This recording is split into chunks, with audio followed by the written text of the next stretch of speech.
I've travelled to North London to take the manager's job at the Emirates in FM23. I do feel a bit bad about kicking Arteta out of a job. Adios, my friend. It's no surprise then that eyebrows have been raised at my appointment with questions to be asked. Bring them on. I can handle the British press. This is apparently our strongest 11 and it's hard to disagree. Perhaps the only change would be William Saliba. I'd like to think I can please the board this season who want us to challenge for the Europa League, qualify for the Champions League and have some good domestic cup runs. I also think I can please the Arsenal supporters who want us to play both attacking and entertaining football, qualify for the Europa League and finish above our rivals Spurs and Man UFC. Shouldn't be too difficult. Another thing that isn't too difficult is you guys at home liking the video and subscribing to the channel, because you're going to either want to see me succeed with Arsenal or laugh at my misery and failure. So this is the squad we're working with this season, and looking down the list of players, it's not too bad at all. It does feel like a well put together squad who all suit a particular style of football.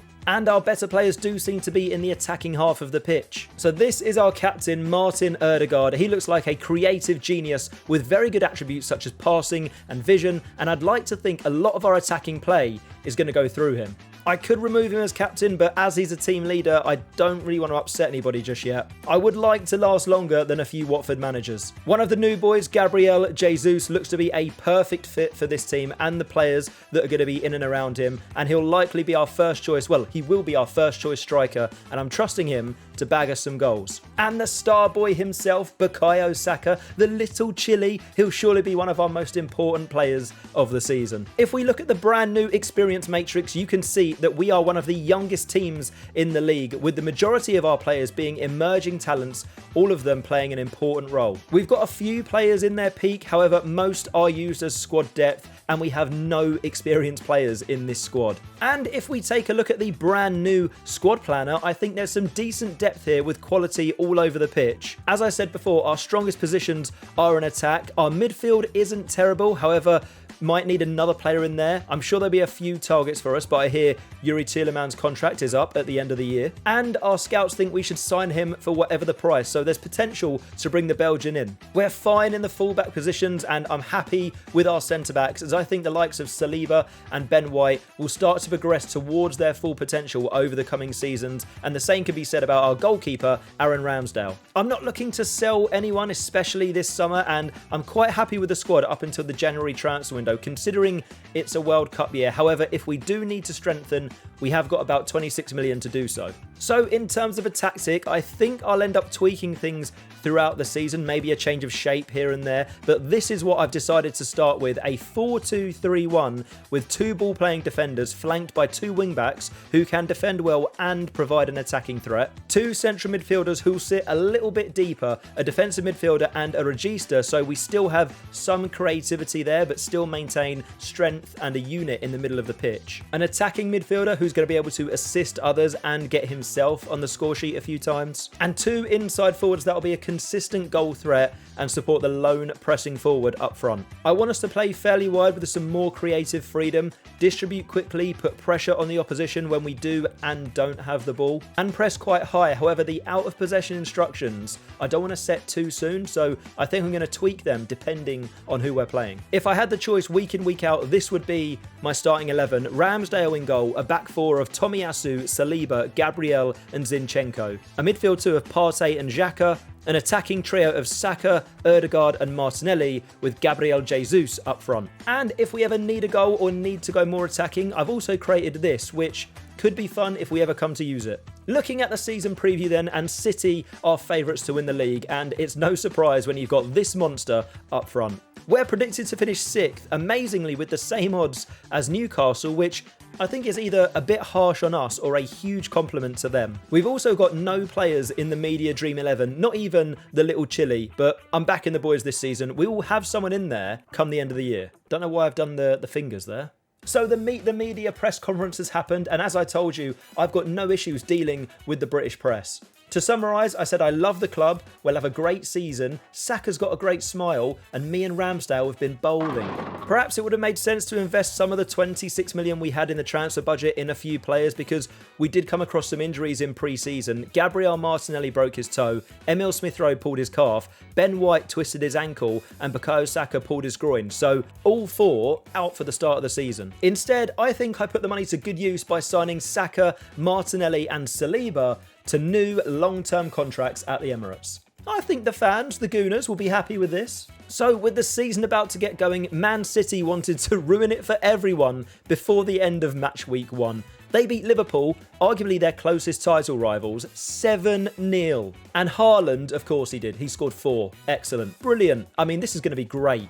Can't wait to play them away from home in 2 matches' time. Our opening Premier League match saw us welcome Leeds United to the Emirates Stadium, and due to the injuries, we were missing quite a few first-team players. So Reece Nelson gets the start. He cannot believe how lucky he's got. And he took his chance immediately. After just 22 seconds, he played through Martin Ødegaard, who gave us an early lead. Gabby Jesus made it 2 just 10 minutes later, heading past the on-rushing Meslier into an empty net. Tomiyasu got our third just before the hour mark, slotting away very nicely from a tight angle. Leeds did pull a goal back, but we won the game 3-1 in our Premier League debut. We followed that up with a 2-0 away victory at Southampton before travelling to the City of Manchester Stadium to face what I thought would be a formidable City team. However, after destroying Liverpool 7-0, they lost 2-0 away at Aston Villa. I was optimistic. Gundogan gave City an early lead with a lovely finish from just outside the area. Ramsdale, no chance. Grealish doubled their lead just minutes later after a beautiful through ball from Rodri. Again,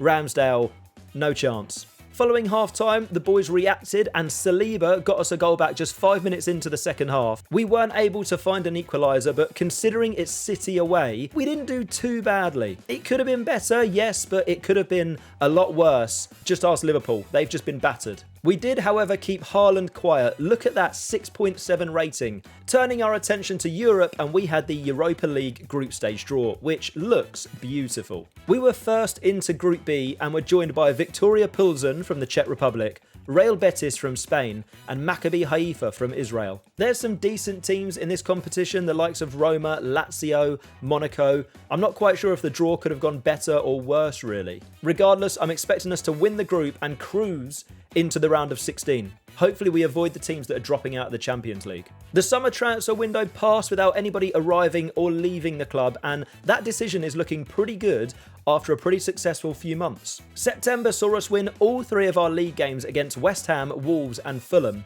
Our Europa League campaign also kicked off with a draw at home against Victoria Pilsen, followed up by a win in Spain against Real Betis. We confirmed our qualification from the Europa League as group winners in October with a game to spare following a home win and an away draw against Maccabi Haifa and another win against Real Betis. We also won 4 of our 6 Premier League games, the pick of the bunch coming away against managerless North London rivals Spurs. Ødegaard whipped in a corner and Saliba headed us in front just after the half-hour mark. And just 1 minute later, Ødegaard got himself on the score sheet, latching on to a Martinelli through ball. Martinelli himself made it 3 just before half-time, stealing the ball from Tanganga and finishing past Lloris. This was a spicy North London derby. 12 yellow cards were dished out by the referee, but amazingly, nobody got sent off. 12 of these were dished out, but not one of them.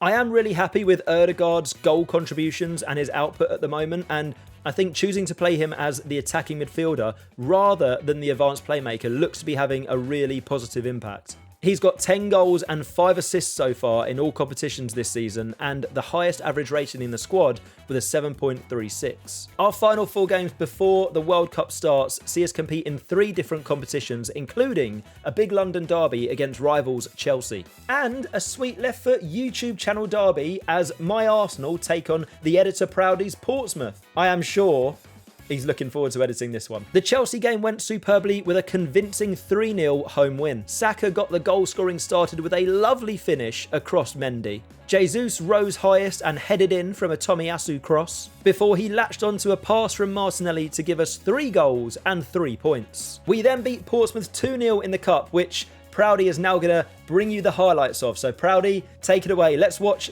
a very convincing 2-0 victory for the Gunners.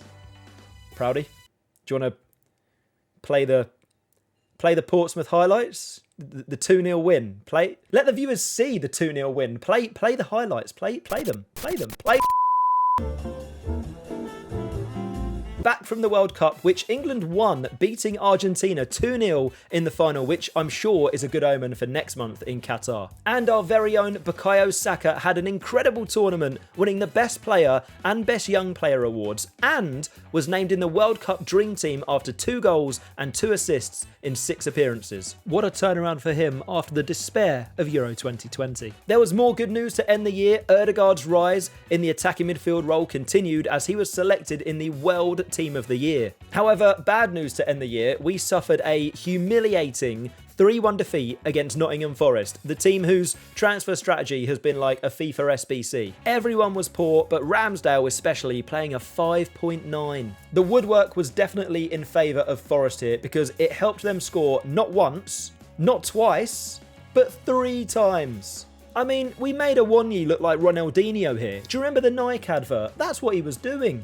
Going into the new year then, we find ourselves second in the league. However, we are 13 points behind the league leaders Liverpool, who, following that 7-0 loss to Man City on the first weekend of the season, they've won 16 of their last 17 matches. According to the club vision, we seem to be pleasing both the fans and the supporters, so let's hope they're still happy with me in May. Looking ahead to the second half of the season, we'll be kicking off with a trip to Old Trafford as we look to get our optimistic title challenge back on track, the Europa League knockouts and the FA Cup still to come. I'll also be looking to dip my toes in the transfer market because we've got an improved budget of £45 million. So you can expect to see a few arrivals and a few departures at the Emirates to make this squad even stronger. If you've enjoyed the video, please do leave a like and subscribe to the channel. The seasons in these series will always be split into 2 parts, so in the next episode, we'll see how we finished our first season with Arsenal.